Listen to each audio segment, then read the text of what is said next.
Boa noite. Quase 30 anos de Ministério Público, um dos promotores mais atuantes e polêmicos, principalmente pelo trabalho de combate à corrupção. Para muitos poderosos, ele é uma pedra no sapato. Fernando Kreves é o personagem do Roda de Entrevista desta noite. Vamos conversar com ele sobre a sua atuação e a importância do Ministério Público como órgão de defesa do Estado Democrático de Direito. Participam desta entrevista os colegas jornalistas Clóvis Regis, da TV Metrópole, e do blog Opinando. Boa noite, Clóvis. Boa noite, um prazer estar com vocês. Prazer é nosso em ter você aqui. Divino Olavo, do jornal Notícia Pura. Divino Olavo, mais uma vez com a gente. Brigadão, Divino. Boa noite, prazer estar aqui com vocês. E aqui do meu lado, Marília Costa e Silva, esse nome nobre, Costa e Silva, Marília. Pouco democrático, mas é só o nome. É só Boa o nome. Noite. Do portal Rota Jurídica. Boa noite, bom estar aqui com a gente. E você, telespectador, você que nos ouve pela Rádio Brasil Central AM/FM, você que está no Facebook da TV Brasil Central, você que nos vê pelo aplicativo em qualquer parte do planeta, pode fazer a sua pergunta, 996734567. Promotor, boa noite, muito obrigado por ter atendido o convite. Boa noite, o prazer é nosso poder conversar com o goiano aqui na TBC. Pois bem, vamos ao factual. Até semana passada, o senhor estava no Chile junto com o senador Luiz do Carmo numa missão para conhecer o trabalho de combate à criminalidade no Chile. Conta pra gente como que foi essa viagem, o que vocês foram fazer lá. Perfeitamente. Nós recebemos esse convite do senador Luiz do Carmo, que era o primeiro suplente do hoje governador Ronaldo Caiado. Ele assumiu então o Senado. Ele tem essa preocupação em combater a criminalidade, a violência. Ele sofreu também pessoalmente com o assassinato de uma de suas filhas, né, em um latrocínio. Isso gera um trauma pessoal e é mais do que legítimo que ele tenha essa preocupação. Nós fomos convidados, fizemos parte desta missão oficial do Senado, né, pagamos todas as nossas despesas, passagem aérea, alimentação, hotel, tudo com dinheiro do bolso. Eu o fiz, o Ministério Público não me deu um centavo, apenas a liberação, não é? E o senador também pagou do seu bolso, porque o Senado não pagou despesas. A viagem foi extremamente proveitosa. Nós tiramos lá uma série de lições que a gente pretende divulgar isso, não é? Escrever artigos Mas a o que esse você respeito, pode adiantar? Que vocês... E apresentar também projetos ou um projeto de lei nesse sentido. O que nós podemos adiantar, não é que o sistema de investigação chileno, ele é um dos melhores do mundo e, com certeza, disparado melhor da América Latina. Ele tem mais de 80% de elucidação nos homicídios e 20% no geral dos crimes, quando no Brasil o geral dos crimes não chega a 1% e o homicídio chega, quando muito, a 8%. Eles têm duas polícias, o equivalente à polícia militar, que são os carabineiros, não é? E o equivalente à Polícia Civil, que é a PDI, a Polícia de Investigação. Não é? Eles têm apenas essas duas polícias, porque são Estado unitário, ou seja, não existem estados lá, e, portanto, as suas províncias e intendências não têm a polícia própria, são só essas duas em todo o país, um país com 17 milhões de habitantes, e quem comanda a investigação criminal, isso é o mais importante da mudança no modelo dele, é o Ministério Público. Lá não existe a figura do delegado de polícia, tampouco do inquérito policial. A investigação é muito mais desburocratizada e, por isso, muito mais rápida e muito mais eficiente.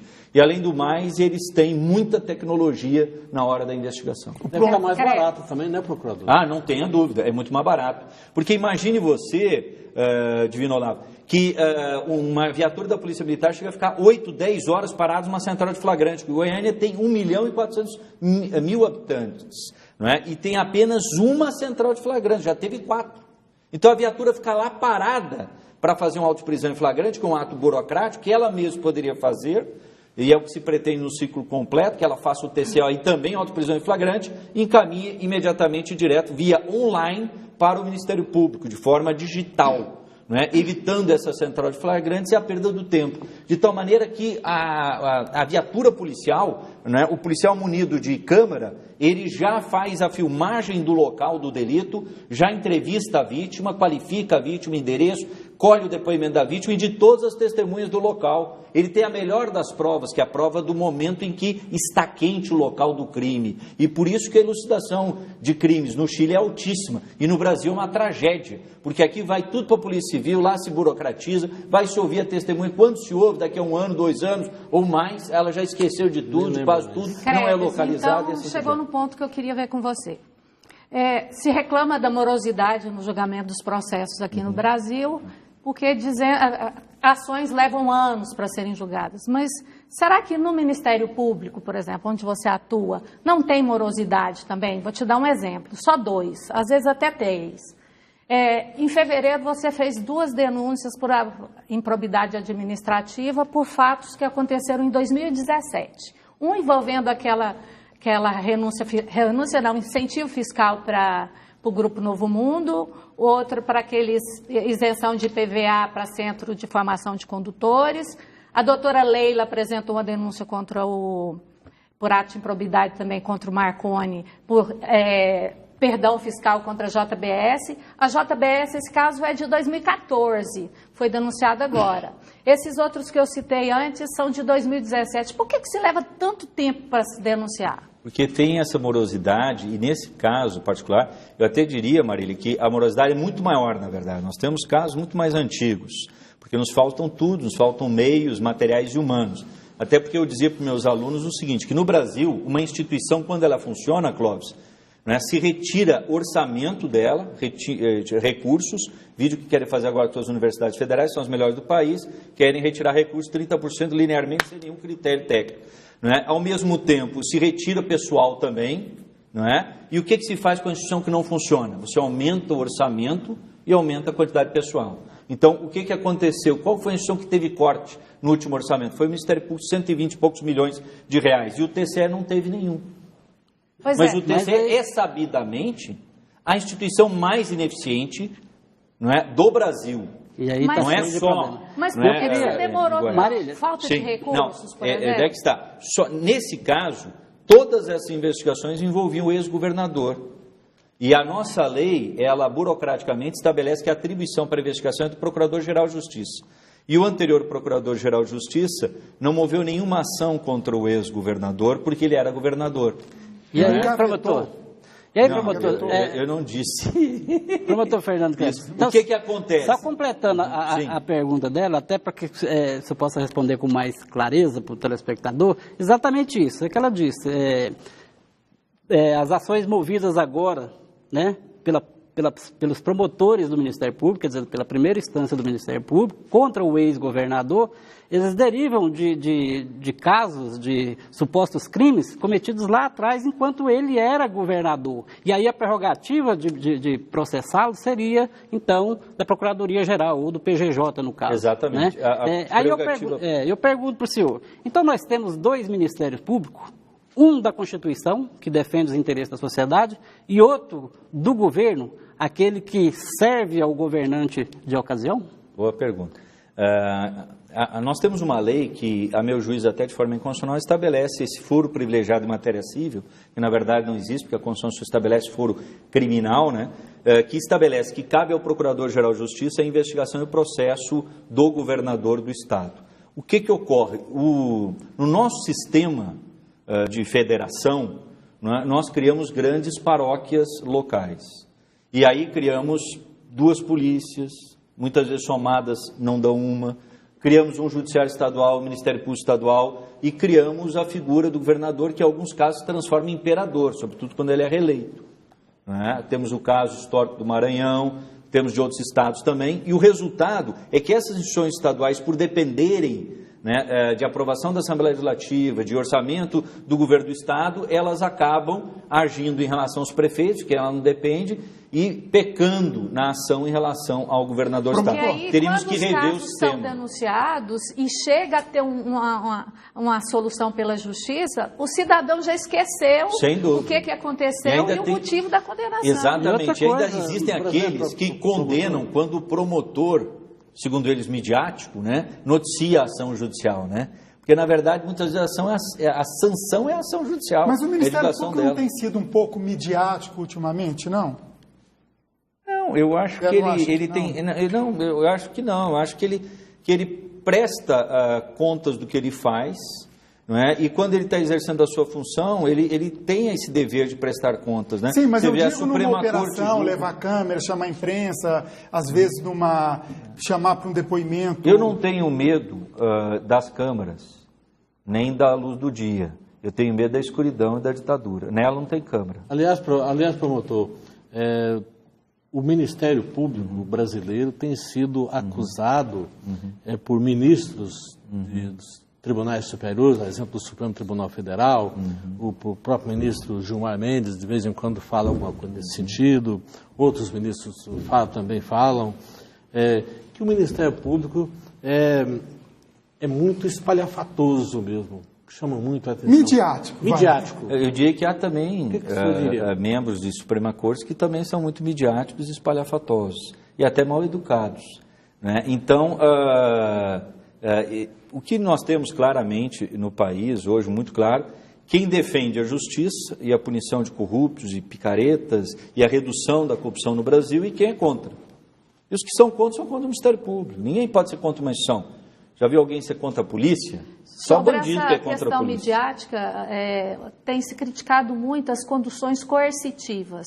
Mas acabaram com as conduções coercitivas, ficou pior, porque agora você tem que fazer o pedido de prisão. Quer dizer, qual país do mundo que não tem condição coercitiva? O Brasil. Né? Quer dizer, essa jabuticaba, né, que o Brasil criou, entre outros absurdos. No Brasil se criou uma súmula para impedir que o cidadão seja algemado. Né? E para muitos que têm os Estados Unidos como modelo de país a ser seguido, lá eles algemam não só as mãos, os pés também, e ligam um com os outros. Né? E tem que ser assim, tem que ser algemado assim. Porque se você fosse policial, como que você vai adivinhar se o cidadão vai resistir ou não? É impossível. Portanto, algemar é um ato de segurança do policial que está efetuando a prisão e até mesmo do preso. Não é? Promotor, quando o senhor foi candidato a Procurador-Geral de Justiça, o senhor lançou um projeto e nele constava que o senhor criaria uma força-tarefa para investigar esses rombos que estão sendo denunciados aí, né, pelo atual governador Ronaldo Caiado. Eu procuro para o senhor... nós tivemos lá a eleição, né? Benedito Torres foi o primeiro colocado, mas não foi o nomeado, o escolhido. O novo procurador-geral, ele tem sinalizado nesse sentido de criar uma força-tarefa para investigar esses rombos que afligem as contas públicas de Goiás? Não há nenhuma sinalização nesse sentido. Até pode ser que ele venha fazê-lo, até porque a administração dele está começando. Mas, por hora, não há nenhuma sinalização nesse sentido. Porque nós temos notícias aí, inclusive, o senhor já tinha citado o TCE tem sido alvo, né, de denúncia. O procurador Fernando Carneiro tem mostrado aí à imprensa que o próprio TCE, aquele órgão que deveria, né, fiscalizar as contas públicas, incorre em uma série de irregularidades que não condizem, né, com a corte que fiscaliza os demais órgãos. Agora, aí há um problema também da PGR, da Procuradoria-Geral da República, porque os conselheiros do TCM, exemplo dos embargadores do Tribunal de Justiça, eles só podem ser investigados, processados pelo Ministério Público Federal através da PGR no STJ. Né? E, obviamente, que a STJ não consegue instruir isso tudo, nem a PGR, e aí o problema do foro por prerrogativa de função em matéria criminal, que deveria ser extinto e reduzido apenas para os chefes dos poderes. Promotor, quando Marconi Perillo assumiu o governo em janeiro de 1999, depois de 16 anos do PMDB no poder aqui em Goiás, houve muitas investigações, o próprio governador incentivou muito a abertura dos órgãos para fiscalizar e investigar. Muita coisa foi para o Ministério Público, deu prisão, deu muita coisa. Bom, Marconi Perillo, isso no começo do governo de Marconi Perillo, em relação ao PMDB. Só que o Marconi Perillo ficou 20 anos no poder. E agora, nesses 20 anos, está tudo certinho em Goiás ou tem alguma coisa que... Se estiver certo, o Estado não estava quebrado, né? E os servidores já teriam recebido mês de dezembro.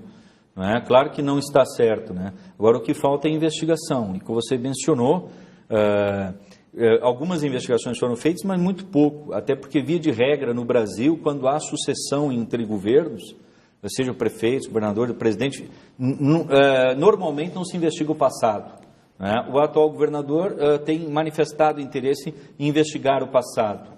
não é? Alguns órgãos estão fazendo. Não é? Vamos ver se o Ministério Público vai fazer. Vocês não dependem do governador para investigar, né? Não. E o Ministério Público está fazendo isso? Não, nós não dependemos do governador, é verdade. Mas a estrutura de um gabinete de um promotor do patrimônio público é de um assessor, um secretário e um estagiário, quando muito 2. É claro que o gabinete de um vereador é muito mais importante, né? Por isso que eles têm muito mais assessores do que a gente, um deputado estadual muito mais importante, produz muito mais do que nós, então eles têm muito mais assessores, que nós temos 25, fora os da mesa diretora, chegando a 73. Querem aumentar porque estão achando pouco, não é? A Assembleia tem 4 mil servidores, né? A maior parte comissionados. Né? No Senado são 50 assessores, né? Querem aumentar para 60. Agora, nós que não temos utilidade, praticamente não fazemos nada, até porque quase não há corrupção no Brasil, um país muito honesto, a gente vê andando pelas ruas esburacadas o tanto que o nosso asfalto é bem feito, a saúde funciona, a segurança, etc., a educação, então nós não temos quase nada para trabalhar.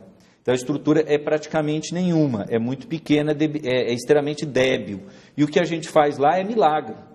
Né? A gente faz chover, né, no sertão, quer dizer, é muito difícil produzir isso sem recurso nenhum. Só para você ter uma ideia, durante esses 20 anos, muitas vezes eu requisitei a instalação de inquéritos policiais na DERCAP, que é a Delegacia de Crimes contra a Administração Pública. Esses dias eu fui lá fiscalizar a DERCAP e encontrei os inquéritos que eu requisitei, estavam todos parados. A única coisa que existia, uma portaria instaurando o procedimento, todos eles parados sem nenhum movimento. Ou seja, nada se fez, nada se investigou. Na verdade, no Brasil se investiga muito pouco. E vou dizer mais, se prende pouco também. E aqui o exemplo do Chile. O Chile tem 17 milhões de habitantes. Sabem quantos mil presos eles têm? 130 mil presos nos diversos regimes. E o Brasil, em torno de 500 mil, me corrija se eu estiver errado, mais uns 200, 250 mil mandatos a serem cumpridos, mas qual que é a proporção? Chile, 17 milhões de habitantes, Brasil, 200 milhões. Eles têm menos de 10% que a gente. Mas então, se o Chile fosse o Brasil, ele teria 1.300.000 detentos. Mas a solução é prender, não é melhorar a sociedade? Sim, mas para melhorar a sociedade tem que prender os bandidos, os criminosos, sobretudo os corruptos, que esses são os maiores bandidos do país, são aqueles que desgraçam mais e não são ressocializáveis, ao contrário dos pobres e miseráveis. Estes o Chile faz a ressocialização. E quando você diz que, por exemplo, você... Marília, vamos para o próximo bloco, eu prometo que você abre. A produção já está pedindo para a gente chamar intervalo. Daqui a pouquinho a gente volta ao segundo bloco do Roda de Entrevista de hoje. Uma entrevista polêmica e interessante com o promotor de justiça, Fernando Krebs. Voltamos em instantes.